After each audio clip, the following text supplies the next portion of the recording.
It's time for the Longines Chronoscope, a television journal of the important issues of the hour, brought to you every Monday, Wednesday, and Friday. A presentation of the Longines Whitnor Watch Company, maker of Longines, the world's most honored watch, and Whitnor, distinguished companion to the world-honored Longines. Good evening, this is Frank Knight. May I introduce our co-editors for this edition of the Longines Chronoscope? Larry Lasser, CBS News correspondent, and Kenneth Crawford, National Affairs Editor of Newsweek magazine. Our very distinguished guest for this evening is Admiral Richard E. Byrd. The North Pole used to be a no-man's land, but these are the days when, by buying a ticket on a commercial airliner, you can fly across the North Pole and drink a cocktail at the same time. You know, only 70 or more years ago, about 35 years ago, our guest tonight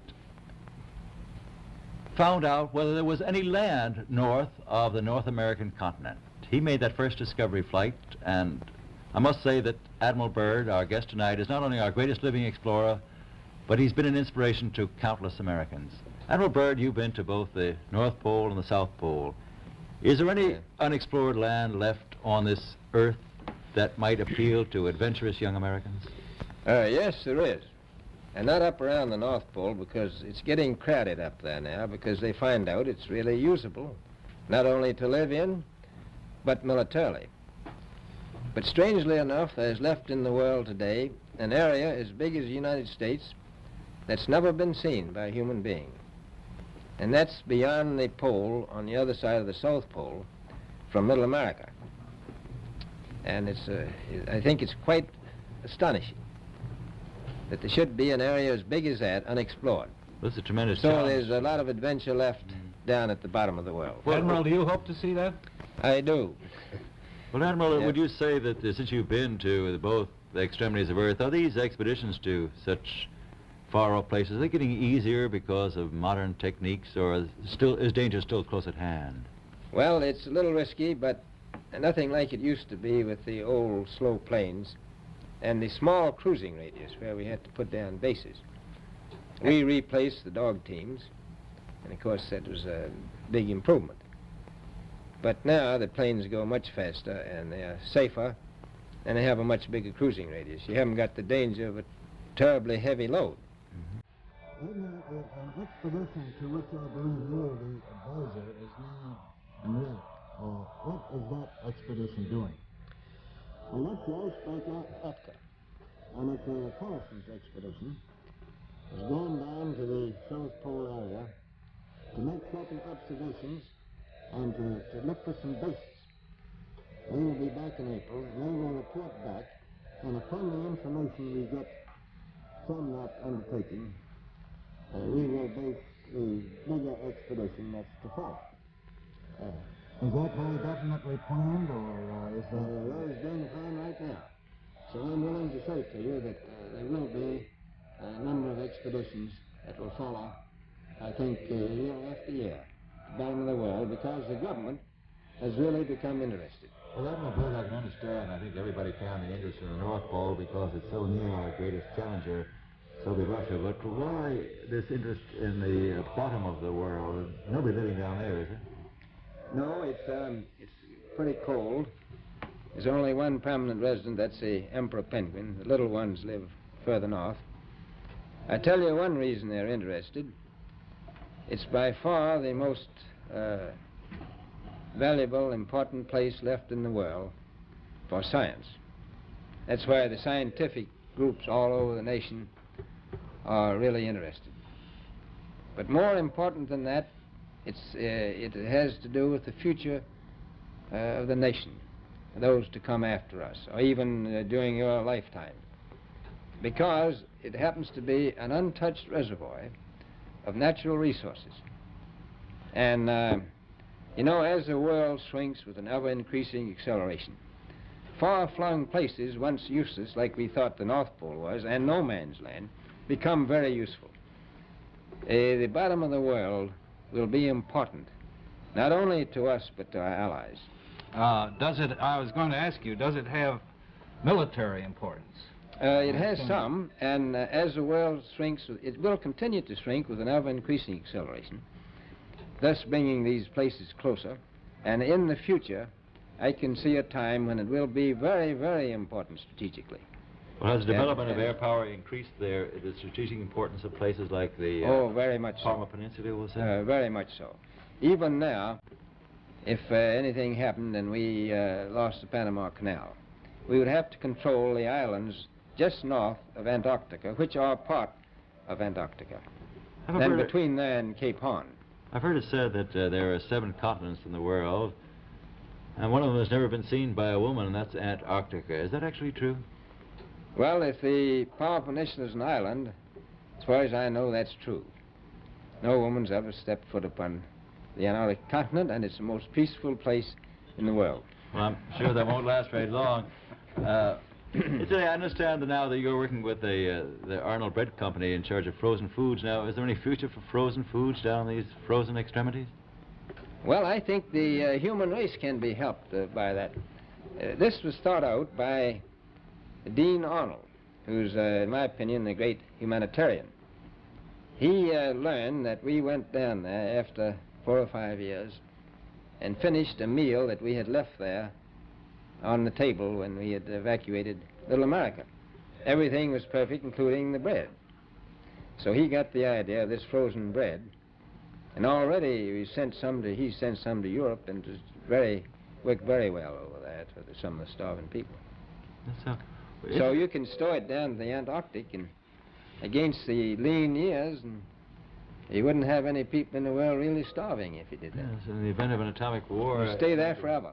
Admiral, you speak of the resources of Antarctica. What are they? What are the natural resources there? Well, we've found enough coal within 180 miles of the South Pole in a great ridge of mountains. It's not covered with snow, enough to supply the whole world for quite a while. Well, that's the coal. Now, there's evidence of many other minerals. We're pretty sure there's oil. Now, that coal shows the bottom of the world. Now, by far the coldest spot in the world. Where that coal is gets 100 below zero in the winter. It was once tropical. So we think there's oil there, and there's evidence of the uranium there. Is it a secret? Is there uranium there? That would be the only thing that would be practical to actually go after, I suppose. Everything else would be economically unfeasible, wouldn't it? Well, as we recklessly expend our resources, the time will come when we'll have to go after that stuff down there. Well, you know, I avoided what you said about uranium. I'm not sure about that. I don't want to have the world fight over the Antarctic. And Robert, is there a competition among other nations to try to get information about Antarctica and possibly to secure some of these resources? Well, yes. There are now 7 nations very much interested. Russia is interested tremendously. That I'm sure of. Australia has an expedition down there. The Argentine, the Chile, New Zealand, Britain, and so on.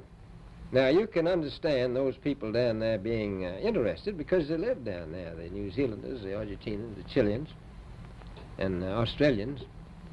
And so we don't do much about claiming anything. Admiral, you make this sound a little crowded. Are there that many expeditions now there or en route there?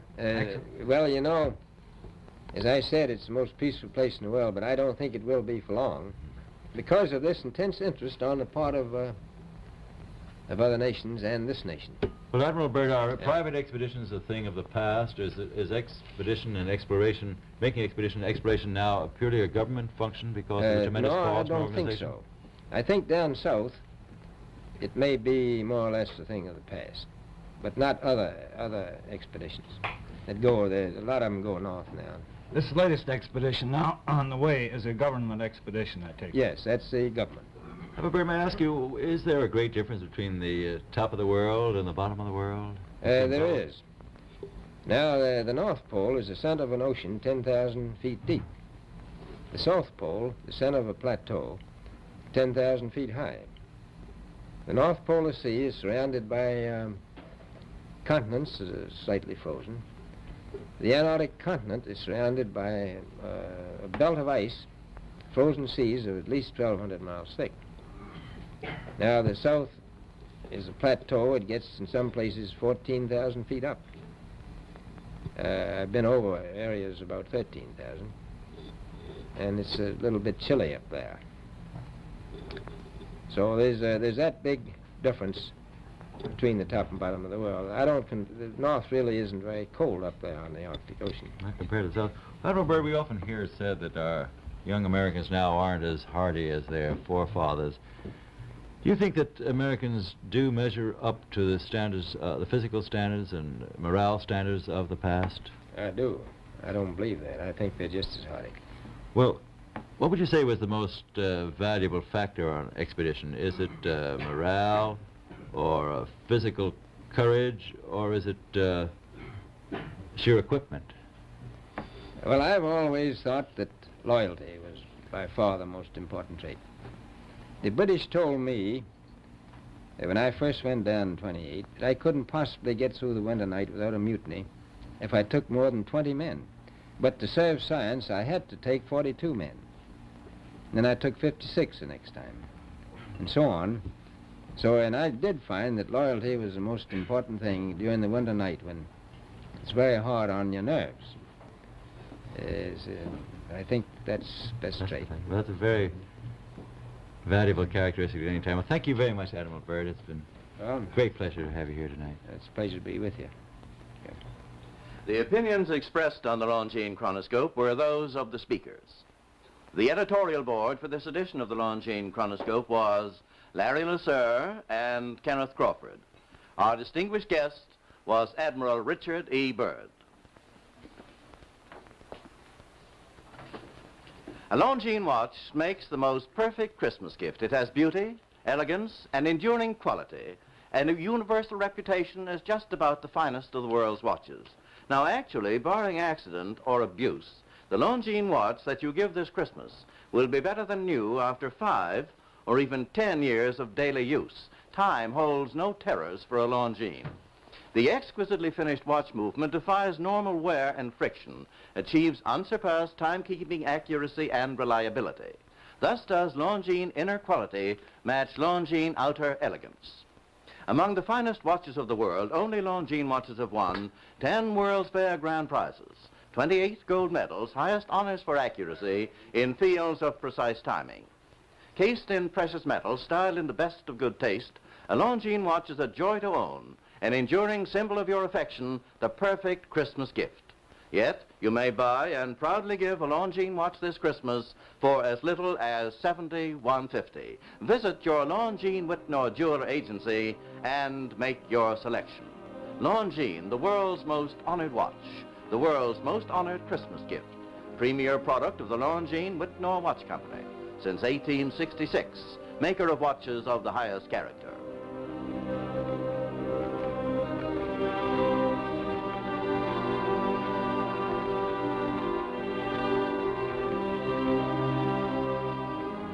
We invite you to join us every Monday, Wednesday, and Friday evening at this same time for the Longines Chronoscope, a television journal of the important issues of the hour, broadcast on behalf of Longines, the world's most honored watch, and Whitnor, distinguished companion to the world-honored Longines.